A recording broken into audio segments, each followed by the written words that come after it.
পরবর্তী আমি একটা বিষয় বলছি, আমি এই বিষয়টা কোনো নাম বলবো না, আপনাদের দেখাচ্ছি। আমি কোনো নাম বলবো না। কোনো একটি রাজনৈতিক দল তাদের অভ্যন্তরীণ শীর্ষ বৈঠকে প্রত্যেকটি সিট ধরে ধরে তারা তাদের মূল্যায়ন করেছেন এবং তারা কোনটা তারা ফোকাস করবেন, কোনটা জেতার মতো নয়। আমার ধারণা এটা যদি কেউ দেখেন তাহলে কার হাতের লেখা সেটাও তিনি এবং তারা বুঝতে পারবেন। যে 6 জন নেতা বসে, শীর্ষ নেতা বসে পশ্চিমবঙ্গের প্রত্যেকটা সিট ধরে তারা যেটা করেছেন তাতে দেখা যাচ্ছে তৃণমূল কংগ্রেস বিপুল গরিষ্ঠতা নিয়ে ফিরছে এবং ভারতীয় জনতা পার্টির মূল টার্গেটেড সিট 78-এর বেশি উঠছে না। এটা কারা করেছেন, কোন দলের, আমি কোনো মন্তব্য করছি না। কেউ বলবেন না, আমি শুধু দেখাচ্ছি। কারণ যাদের এটা, তারা দেখলেই বুঝতে পারবেন এটা কাদের। তাদের 6 জন শীর্ষ নেতা সেই বৈঠকটায় ছিলেন, 6 জন, 6। তার মধ্যে 3 জন এই রাজ্যের, 3 জন হয়তো এই রাজ্যের নন। তো তারা প্রত্যেকটা সিট ধরে তাদের সর্বশেষ পরিস্থিতি তারা ব্যাখ্যা করেছেন এবং তাদের মূল্যায়ন তারা তৈরি করেছেন এবং এই মূল্যায়নে যা শেষ পর্যন্ত উঠে আসছে এবং তারপর তারা কিছু কাটাছেড়াও করেছেন, তারা সেই জায়গাটায় কিছু কাটাছেড়াও করেছেন এবং কার হাতের লেখা সেগুলো তারা এবার দেখতে পাচ্ছেন, মানে তারা চিনতে পারবেন। তো তাতে দেখা যাচ্ছে ওরা সব মিলিয়ে একটি সংখ্যা আসছে 78।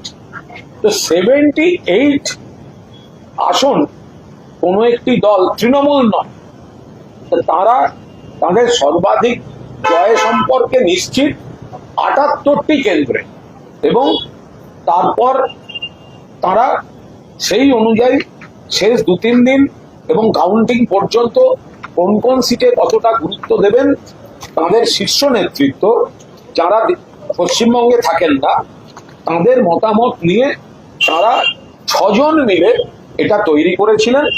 তো যাদের জিনিস তারা তাদের হাতের লেখা তারাই চিনতে পারবেন।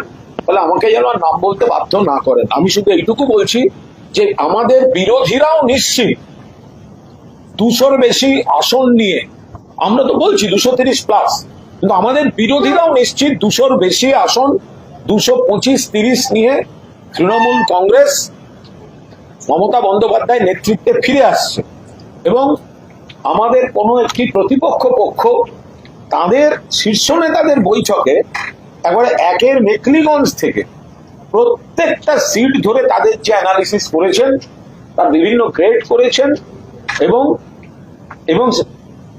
কোন জায়গায় আবার ধরেছেন তাদের স্ট্রং ফ্যাক্টর, কোন জায়গায় তারা বলেছেন কোনটা ফ্যাক্টর, কোথায় কত নাম্বার দিয়ে তারা হিসাব করছেন, সেগুলো সব তাদের যার হাতের লেখা তিনি বুঝতে পারবেন। তিনি হয়তো বাংলায় থাকেন না, ডেলি প্যাসেঞ্জারি বা এই ধরনের করেন, তো তার হাতের লেখা তিনি চিনতে পারবেন। এখন 6 জনের মধ্যে কোথা থেকে কে কোথা দিয়ে কি বেরিয়েছে সেসব প্রশ্নের তো উত্তর দেওয়া যাবে না। কিন্তু কথা হচ্ছে 78 এই ফিগারটা কোন একটা দল তারা তৈরি করে রেখেছে, মুখে যাই বলুক। সেই জন্য গত পরশু অব্দি তাদের অনেক হাঁকডাক ছিল, গতকাল থেকে ভাষা হচ্ছে বাংলার মানুষ ভোট দিয়েছেন, ভোটের রায় মেনে নিতে হবে, এইসব ভাষার পরিবর্তন হতে শুরু করেছে।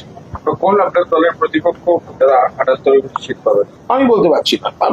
আমরা শুধু বলছি তৃণমূল কংগ্রেস 200-র বেশি পাবে, 230-এর, আমরা বলছি 230-এর বেশি পাবে, সেরকম হলে 250-র কাছাকাছি যাবে, 200-র বেশি তো পাবেই। প্রথম দফায় হয়ে গেছে সেঞ্চুরি, দ্বিতীয় দফায় ডাবল সেঞ্চুরি। এবার কোন দলের শীর্ষ নেতারা বসে তারা নিজেরা হিসেব করে 78-এর বেশি যেতে পারছে না, সেটা সেই দলের যাদের হাতের লেখা, যারা বসেছেন, যাদের দিল্লির নেতারা বলেছিলেন ডান দিক বাঁ দিকের টাইপটা করে রাখবেন, যে অ্যাসেম্বলি নেম আর ক্যাটেগরিটা তারা করে রাখবেন, আর মূল্যায়নটা সব রিপোর্ট নিয়ে এসে তারা নিজেরা বসাবে। হাতের লেখাটা তার, এবার কার হাতের লেখা তিনি জানেন, আমি আর নামটা বলি কেন। এই একটা ছবি কালীঘাট থানার